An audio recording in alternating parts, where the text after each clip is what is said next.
3 days after the complete destruction of the Imperial invasion fleet, humanity was ready to address the galaxy. The few surviving Imperial ships had been repaired just enough to function as broadcasting stations. Their crews, broken and terrified, had agreed to transmit humanity's message to every corner of galactic civilization. Admiral Vextar sat in his damaged command chair, staring at the communication panel. His once mighty flagship was now little more than a flying transmitter, kept operational by human engineers who had boarded his vessel. The humans moved through his ship with casual confidence, treating the survivors with professional indifference. "Admiral," said the human technician working on his communications array. The man wore no uniform rank but spoke with absolute authority. "Your transmission equipment is ready. The message will be broadcast on all Imperial frequencies, plus every major galactic communication channel we've identified." Vexitar nodded weakly. He had no choice in the matter. The humans had made it clear that cooperation meant survival, while resistance meant death. After witnessing their capabilities, he had no doubt they would follow through on their promises. On Earth, Yu Jin Song prepared to deliver humanity's first official communication to galactic civilization. She stood in the main broadcast center, surrounded by representatives from every nation on Earth. Today, humanity would speak with one voice to the stars. "Begin transmission," she ordered. Throughout the galaxy, the message began broadcasting simultaneously on thousands of frequencies. Every Imperial ship, every alien trade vessel, every space station received the same transmission. For the first time in galactic history, a previously unknown species was addressing the entire civilized galaxy directly. "Citizens of the galaxy," Yujin began, her voice clear and strong. "This is Earth Defense Command speaking for the human species. We are broadcasting this message to inform you of recent events in our solar system." In the Imperial capital, Emperor Zethkar watched the transmission with growing alarm. The humans were speaking perfect galactic standard, demonstrating linguistic capabilities that suggested years of study. How long had they been listening to Imperial communications? 3 days ago, Yujin continued, the Galactic Empire sent an invasion fleet to conquer our world. 47 capital ships and over 200 support vessels approached Earth with the intention of bombardment, invasion, and subjugation. Across the galaxy, alien civilizations that had suffered under Imperial rule listened with intense interest. Many had long hoped for someone capable of standing up to the Empire's endless expansion. "That fleet no longer exists," Yujin announced simply. Every ship was destroyed. Every crew member was killed. The invasion was repelled without a single Imperial soldier setting foot on Earth's surface. The transmission paused, letting the implications of that statement sink in throughout the galaxy. An entire Imperial invasion fleet, the kind that had conquered hundreds of worlds, had been completely annihilated by a species that most had never heard of. Dongmin Kim took over the broadcast from his military command center. His voice carried the cold authority of someone who had just orchestrated the most decisive military victory in recent galactic history. "Let us be perfectly clear about what transpired," he said. "This was not a lucky victory. This was not a desperate last stand by a primitive species. This was the planned execution of invaders who threatened our world. On dozens of worlds throughout Imperial space, alien populations gathered around communication devices to hear more. The Empire's subjects had never heard anyone speak about Imperial forces with such casual dismissal. For 30 years we observed your empire," Dongmin continued. "We studied your tactics, analyzed your technology, and prepared our defenses. We allowed your scouts to see exactly what we wanted them to see. Primitive rockets, basic satellites, simple research stations."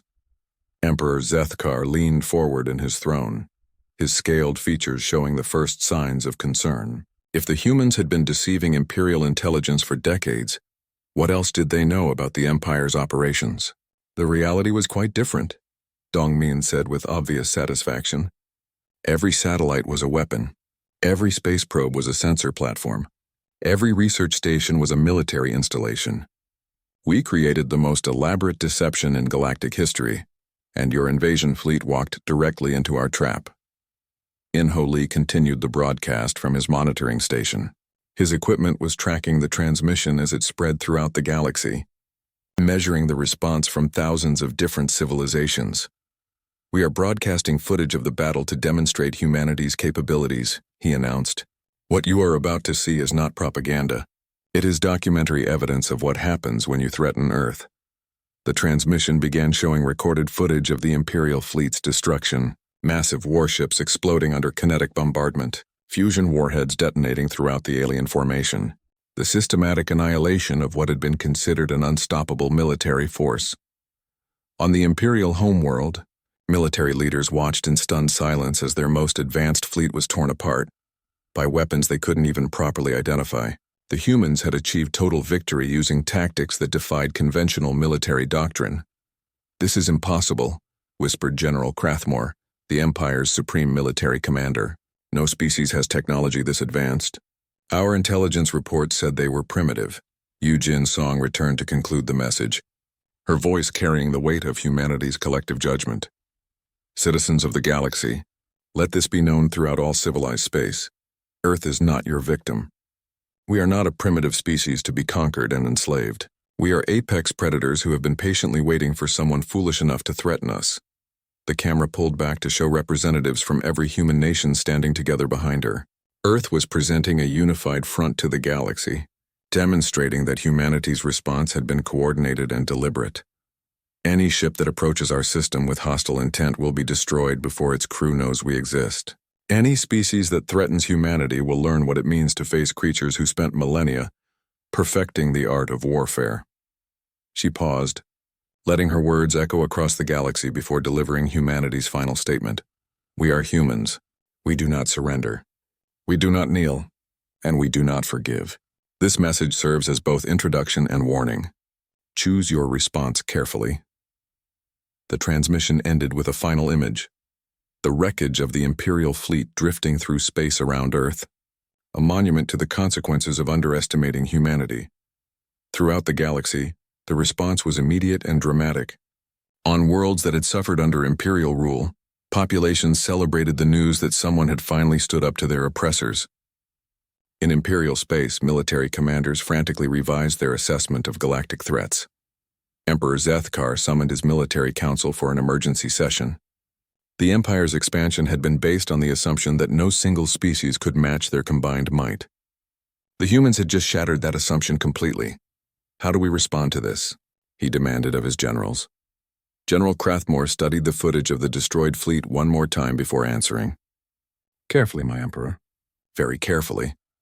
On Earth, monitoring stations tracked the galactic response to their message. Fear, respect, curiosity, and caution radiated from thousands of worlds as alien civilizations tried to understand what humanity's emergence meant for the balance of galactic power. Hyunwoo. Kim smiled as he watched the communication patterns. The galaxy was talking about Earth, and the conversation had changed completely. No longer were humans seen as primitive newcomers to be ignored or conquered. They were now recognized as a major power that had announced its presence in the most dramatic way possible. "Mission accomplished," he announced to his staff. "The galaxy knows we exist, and they know what we're capable of. From now on, any species that wants to deal with humanity will approach us with respect." The age of human isolation was over.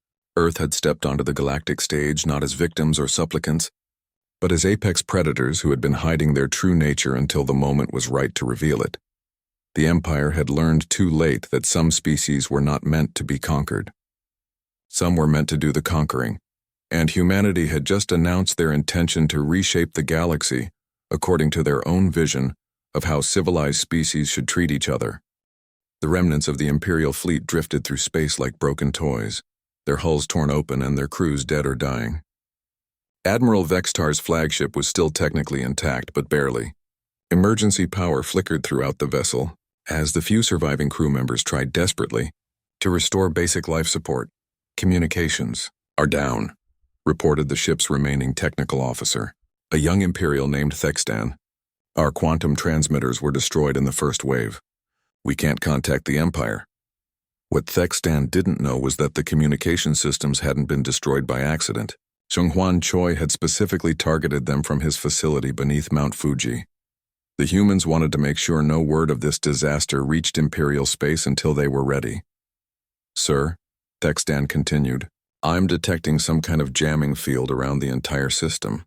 Even if we had working transmitters, I don't think we could get a signal through. Admiral Vexistar closed his eyes and leaned back in his damaged command chair. The humans weren't just superior fighters. They were strategic thinkers who had planned every detail of this encounter.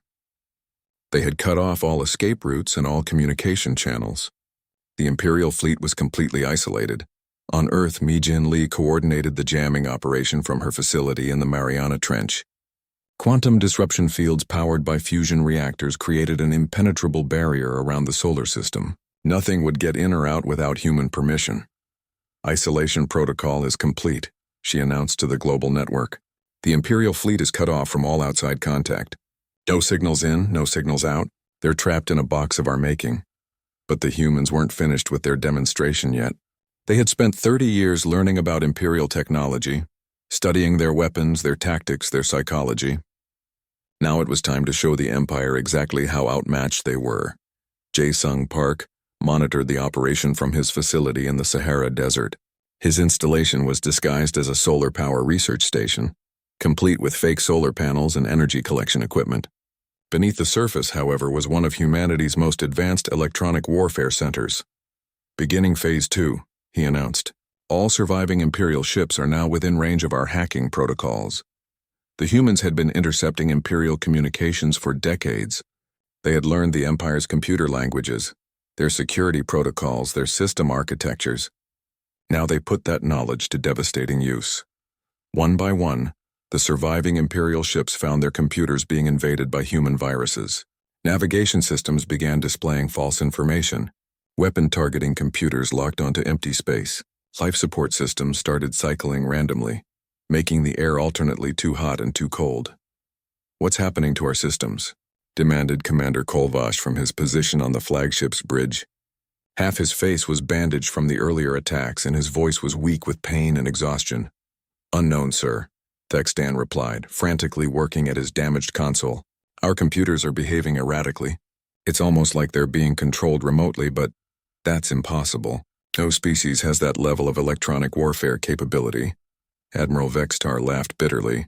After everything he had witnessed today, nothing seemed impossible anymore. The humans had revealed capabilities that shouldn't exist, tactics that defied conventional military doctrine, and technology that surpassed anything in the Imperial arsenal. "Sir," Thexdan said urgently, "I'm receiving a transmission. It's coming from the planet's surface." "Put it through," Vextar ordered. He was curious to hear what the humans had to say to their defeated enemies. The voice that came through the speakers was calm, professional, and utterly without mercy. Yu Jin-song spoke from the unified Earth government's command center, her words carrying the weight of humanity's collective judgment. "Imperial survivors, this is Earth Defense Command. Your invasion fleet has been completely destroyed. Your communications have been severed. Your escape routes have been eliminated. You are now prisoners in our solar system." Admiral Vextar tried to respond but discovered that his communication systems would only receive, not transmit. The humans had taken control of his ship's basic functions. "You came to our world believing we were primitive and defenseless," Yujin continued. "You were wrong. We are neither primitive nor defenseless. We are apex predators who have been patiently waiting for worthy prey." The words sent a chill down Vextar's spine. In all his years of conquest, he had never heard a defeated enemy speak with such confidence. But then again, he realized the humans weren't defeated. They were the victors dictating terms to their prisoners. Dongmin Kim took over the transmission from his military command center. His voice carried the authority of someone who had just demonstrated absolute dominance over the galaxy's most feared military force. "Let me explain what just happened to you," he said. "For 30 years, we have been watching your empire. We studied your tactics, analyzed your technology, and prepared for your inevitable arrival. Every satellite we launched was a weapon. Every space probe was a sensor. Every research station was a military installation. On the Imperial flagship, Commander Kolvash stared at the tactical display in horror. Now that the humans were no longer hiding their capabilities, the sensors could detect the true scope of their military infrastructure. The entire solar system was one massive weapons platform. "Impossible," he whispered. "How did they hide all this from our scouts?" "You expected primitive technology," Dongmin continued as if he had heard the question. "So we showed you primitive technology. We made our weapons look like communications equipment. We disguised our military bases as research facilities. We appeared weak because we wanted you to underestimate us." The transmission paused for a moment, and Admiral Vexitar could hear the satisfaction in the human's voice when it resumed. "You thought you were hunting sheep. You were actually walking into a trap set by wolves." Inho Lee monitored galactic communications from his facility at the rebuilt Arecibo Observatory. His equipment could intercept transmissions from across the galaxy, and what he was hearing troubled him. The Empire was already planning another invasion force to discover what had happened to Admiral Vextar's fleet. "Sir," he reported to the command network, "we're detecting increased Imperial military communications. They're mobilizing additional fleets to investigate the loss of contact with the invasion force." Yujin Song smiled coldly as she heard the report. The Empire was about to learn that losing one fleet was just the beginning of their problems. "Imperial survivors," she broadcast to the trapped ships, "your Empire is preparing to send more fleets to this system. When they arrive, they will find the wreckage of your ships and a very clear message about what happens to species that threaten humanity." She paused to let the implications sink in before continuing. "But first, you're going to help us send that message. Your ship's communication arrays will be repaired and modified. You will broadcast our warning to every corner of the galaxy. You will tell them what you witnessed here today." Admiral Vextar realized with growing horror what the humans were planning. They weren't going to simply destroy the Imperial fleet and wait for the next invasion. They were going to use the survivors as messengers, spreading fear and uncertainty throughout Imperial space. "And if we refuse?" he managed to ask, his voice barely audible. The response was immediate and chilling. "Then you will die here, and we will use your ship's wreckage to build monuments to human victory. The choice is yours, Admiral. Die as forgotten casualties, or live as the messengers who warned the galaxy about humanity's true nature." As Admiral Vextar considered his options, he realized that either way the Empire had made a terrible mistake. They had awakened something that had been sleeping peacefully at the edge of the galaxy. Something patient, intelligent, and utterly ruthless. The humans weren't content to simply defend their world. They were preparing to change the balance of power in the entire galaxy. And they had just demonstrated that they had the capability to do exactly that. Admiral Vexistar watched his tactical display with growing horror as his fleet entered the space between Mars and Jupiter. What should have been empty void was suddenly alive with energy signatures. Thousands of them. His sensors were screaming warnings that made no sense. "Admiral," his tactical officer shouted over the alarm sounds, "I'm detecting massive energy buildups throughout the system." "Sir, there are weapons platforms everywhere." Vextar stared at the display in disbelief. Where moments before they had seen empty space and harmless research equipment, now his sensors revealed the truth. Every communication satellite was powering up weapon systems. Every scientific probe was actually a targeting platform. Every mining operation was bristling with military hardware. "This is impossible," Commander Kolvash said, his voice shaking. "Our intelligence said they were primitive. How can they have this level of technology?"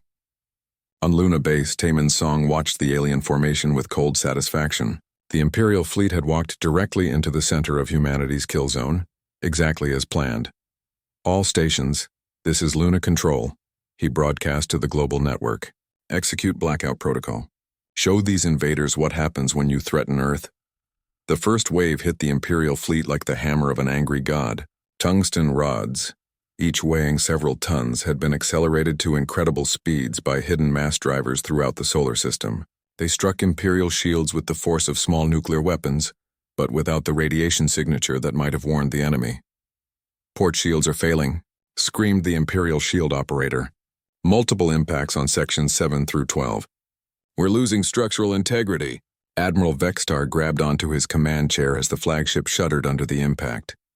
Through the viewing window, he watched in horror as 3 of his cruisers simply vanished in brilliant flashes of light.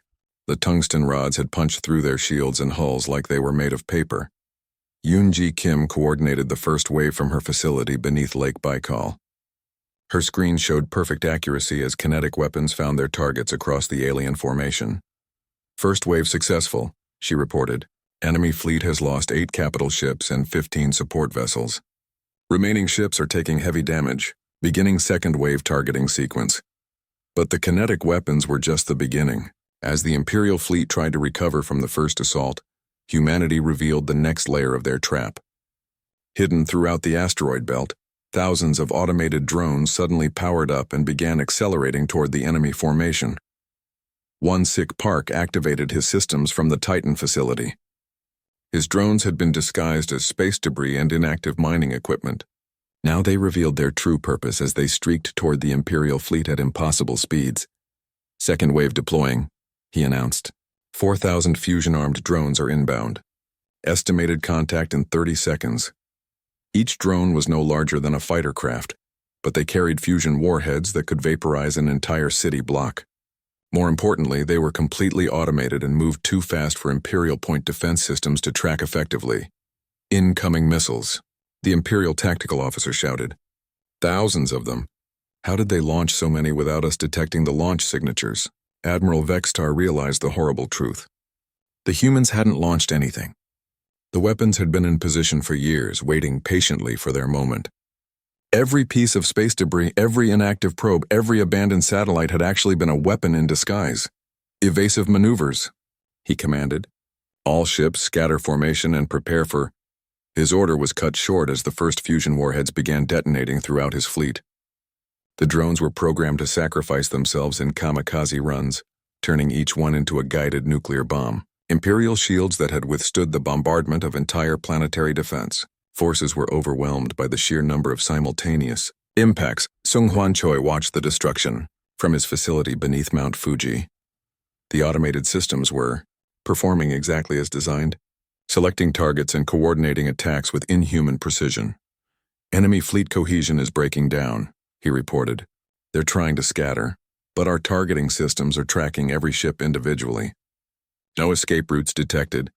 The Imperial fleet was learning a terrible lesson about human warfare. Every other species the Empire had conquered fought like the Empire did, with big ships, obvious weapons, and predictable tactics. Humans fought differently. They were patient, deceptive, and utterly ruthless. Mi Jin Lee coordinated the third wave from her facility in the Mariana Trench. Her installation had been disguised as a deep-sea research station for over 2 decades.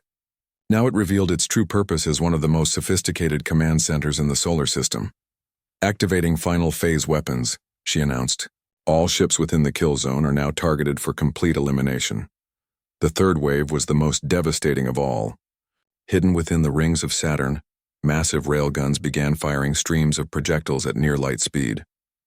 The weapons had been built into asteroids and disguised as natural formations. Each shot carried the kinetic energy of a nuclear weapon, but moved too fast for even the most advanced shields to stop. "Admiral," the Imperial communications officer called out desperately. "We're receiving surrender requests from 17 ships. They're requesting permission to withdraw." Vextar watched his mighty fleet being systematically destroyed by an enemy he still couldn't properly see. His ships were dying one by one, picked off by weapons that seemed to come from everywhere and nowhere. "Send a general surrender signal," he ordered. "Tell them we yield. Tell them we'll withdraw immediately." Dong-Hyun Lee received the surrender transmission at his facility in Australia. He looked at the message for a moment, then deleted it without responding. "No quarter," he announced to the global network. "They came here to exterminate us. We returned the favor. The killing continued. Imperial ships tried to flee, but there was nowhere to run. The humans had turned the entire solar system into an integrated weapons platform. Every direction the aliens turned, they found more guns pointing at them." So Young Choi watched from her Swiss facility as the Imperial flagship took another devastating hit. The massive vessel was bleeding atmosphere and debris as its hull integrity failed in multiple locations. "Target the flagship's reactor core," she ordered her weapon systems. "Let's end this." Admiral Vextar felt his ship dying around him. Emergency lights flickered as power systems failed throughout the vessel. Half his crew was dead or injured, and the other half was too busy trying to keep the ship from exploding to mount any kind of effective response. "Sir," Commander Kolvash said weakly, blood streaming from a head wound, "maybe we should have listened to our instincts about this system." Through the smoke and sparks on his bridge, Vexitar watched the tactical display show the complete destruction of his fleet. In 6 hours, the mighty Imperial Armada had been reduced to burning wreckage. Not a single human ship had been destroyed because the humans hadn't used ships at all. "How long were they watching us?" he whispered. "How long have they been preparing for this?" The answer came in the form of another kinetic strike that punched through his flagship's reactor shielding. As the vessel began its final death spiral, Admiral Vextar realized the truth that would die with him. The humans hadn't just been preparing for this invasion. They had been preparing for war with the entire galaxy, and judging by what he had witnessed today, the galaxy was going to lose. Minho Jiang coordinated the cleanup from his facility in Seoul. His screens showed the systematic destruction of every Imperial vessel in the system. Not one had escaped. Not one would carry word back to the Empire about what had really happened here. Final count, he announced to the global network. 47 capital ships destroyed. 203 support vessels eliminated. Total Imperial casualties approximately 50,000. Human casualties 0. The battle for Earth was over. The galaxy's most feared invasion force had been completely annihilated, without landing a single soldier on the planet's surface. And now it was time for humanity to send a message of their own. Admiral Vextar stood before the massive viewing window of his flagship, watching the blue-green planet slowly rotate in the distance. Earth looked peaceful from here, almost beautiful. But beauty meant nothing to the Galactic Empire. What mattered was conquest. "Admiral, the final intelligence reports are ready," Commander Kolvash said, approaching with a datapad in his clawed hands. His reptilian features showed the same bored expression he wore before every invasion. After all, this was their 47th conquest in the past decade. Vextar took the pad and scrolled through the information. The creatures on this planet called themselves humans. They had recently developed basic space travel, but their technology was laughably primitive. Chemical rockets that barely escaped their atmosphere, simple metal space stations that orbited their world. Their weapons were still based on throwing pieces of metal at high speeds. "Look at this," Vextar said, pointing to an image of human soldiers. "They still carry individual projectile weapons. No energy shields, no plasma cannons. These creatures are practically Stone Age compared to us." Kolvash nodded. "Our scouts report they have no orbital defenses worth mentioning. A few communications satellites, some weather monitoring equipment, and research stations on their moon. Nothing that could threaten even our smallest ships." The Admiral closed the datapad and handed it back. "Standard invasion protocol, then. We'll bombard their major population centers from orbit, land our troops, and be done with this backwater world by next week. The Empire will have another planet to add to its collection." Far below on Earth's surface, Dr. Hyunwoo Kim sat in a chair buried 3 miles underground. The Cheyenne Mountain facility looked like any other military installation from the outside, but its true purpose was known to only a select few. Hyunwoo had been watching the skies for alien signals for over 30 years, and today, his worst fears had come true. "Contact verified," he said into his headset. 47 large ships, approximately 200 smaller vessels. They're following standard Imperial attack formation based on our analysis of their previous invasions.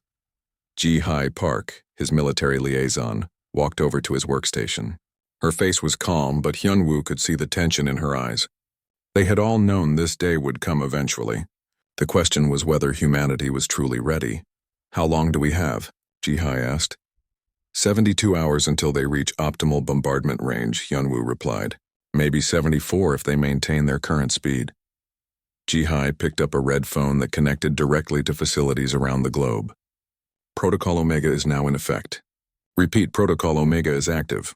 All stations acknowledge." One by one, voices responded from hidden locations across Earth: Australia, Switzerland, Russia, Japan, Brazil. Every major continent had been preparing for this moment. What the aliens saw as a primitive world with basic technology was actually something far different. In a facility disguised as a radio telescope in Australia, Dong-Hyun Lee began powering up systems that had been dormant for years. To any outside observer, the building looked like a simple scientific research station. The truth was far more dangerous. "Target acquisition systems online," he reported to his team. "Kinetic platforms responding to commands. We have positive locks on 38 primary targets. Across the Pacific, So-Young Choi worked from a facility hidden beneath the Swiss Alps. Her installation was supposed to be a weather monitoring station, complete with fake meteorological equipment visible from satellite imagery. Below ground, however, was one of the most advanced weapons control centers ever built by human hands. "European grid is active," she announced. "All tungsten rod platforms report ready status. Guidance systems are locked onto fleet formation. The aliens had no idea what they were flying into. For 30 years, every satellite humanity had launched carried hidden weapons. Every space probe sent to Mars or the asteroids had deployed sensors and automated gun platforms. Every mining operation on the moon had been cover for military installations. What looked like humanity's first clumsy steps into space had actually been the careful construction of the most elaborate trap in galactic history. The Empire had watched hundreds of primitive species before. They knew what early space technology looked like. Humans had been very careful to make sure their real capabilities remained hidden beneath a facade of expected primitiveness. Minho Yang coordinated the deception from his position in South Korea. As chief engineer of the Silent Watch project, he had overseen the placement of over 3,000 hidden weapons throughout the solar system. Each one was designed to look like civilian technology to any observer. Remember, he told his staff, every communication satellite the aliens detected is carrying a kinetic payload. Every Mars rover mission left behind sensor networks. Every asteroid survey placed automated weapons platforms. They think they're attacking a defenseless world. They're actually flying into the largest kill zone ever created. The Imperial fleet continued its approach, completely unaware of what awaited them. Admiral Vextar reviewed the attack plan one more time. It was simple and had worked on dozens of other worlds. Destroy the major cities, land troops, and accept the inevitable surrender. Admiral, his sensor officer called out, we're detecting some unusual readings from the system's outer edge. Vextar walked over to the sensor station. What kind of readings? Very faint energy signatures. Possibly natural phenomena, but the pattern seems almost organized. The Admiral frowned. In all his years of conquest, he had learned to trust his instincts. Something about this system felt different. But the intelligence reports were clear. These humans barely had spaceflight. What could they possibly do against the might of the Imperial fleet? Continue the approach, he ordered. Maintain full sensor sweeps. If these primitives are trying to hide something, we'll find it soon enough. On Earth, Tae Min Song monitored the alien approach from Luna Base. Hidden beneath what appeared to be a mining operation on the moon's far side, the aliens had detected the mining equipment and dismissed it as typical primitive industrial activity. They had no idea they were looking at one of humanity's most important military installations. Fleet is maintaining course and speed, he reported. They're not taking any unusual precautions. Admiral Vextar appears confident in his intelligence reports. Yunwoo smiled grimly as he watched the tactical display. Every ship in the alien fleet was now tagged and tracked. Their formation was predictable, their approach route exactly as human strategists had anticipated. The Empire had followed the same pattern for decades. It had made them incredibly successful against genuinely primitive species. Today, that predictability would be their downfall.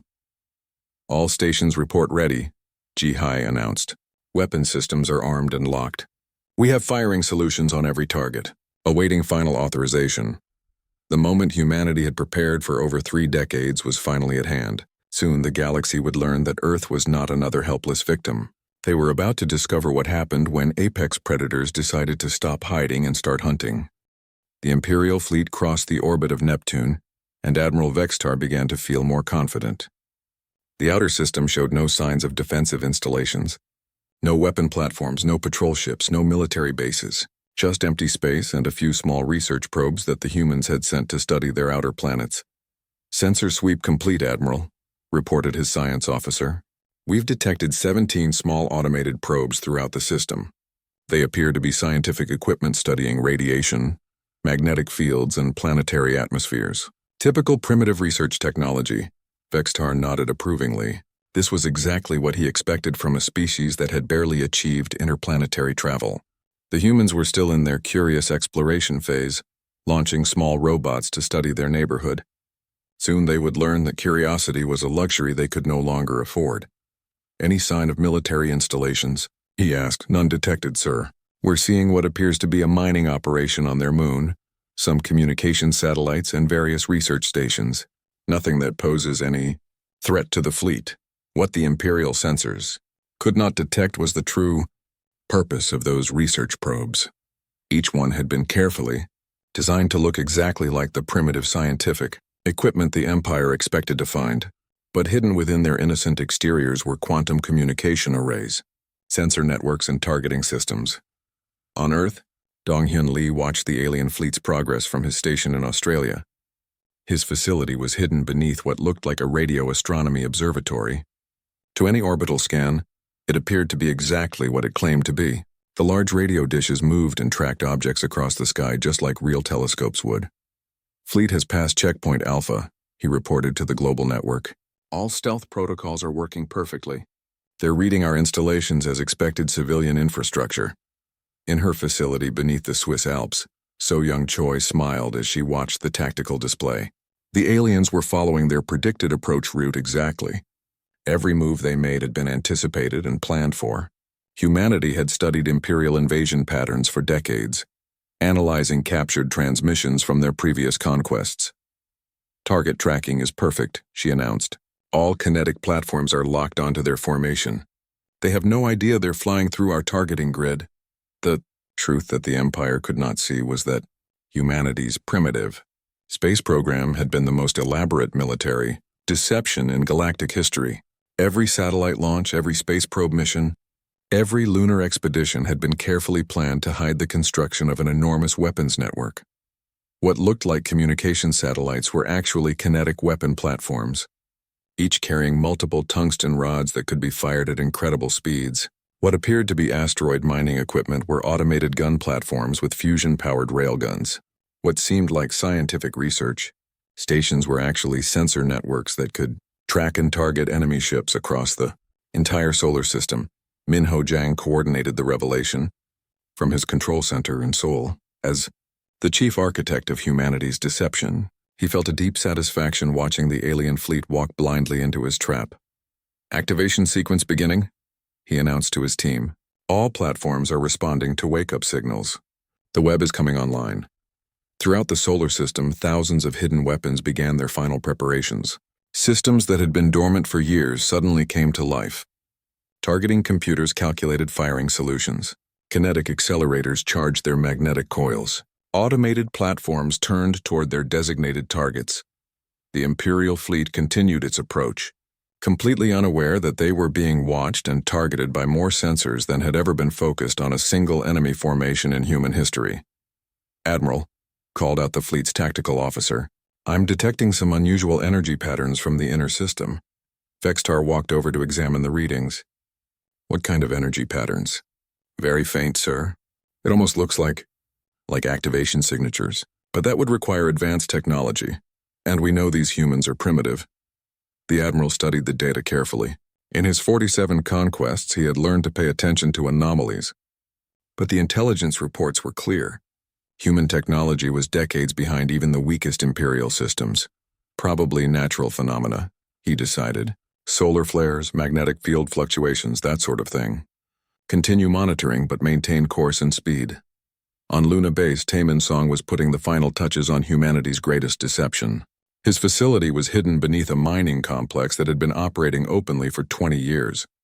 Imperial scouts had observed it and dismissed it as typical industrial activity.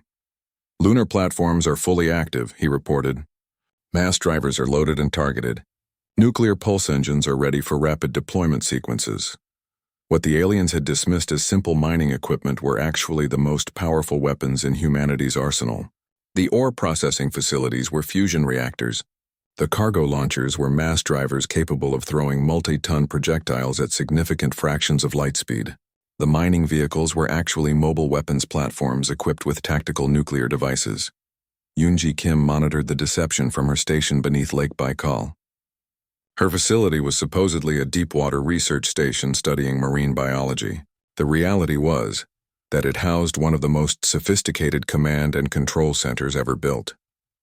"Imperial fleet is now within optimal firing range of outer grid weapons," she reported. "All platforms report target locks established. We can engage at your command."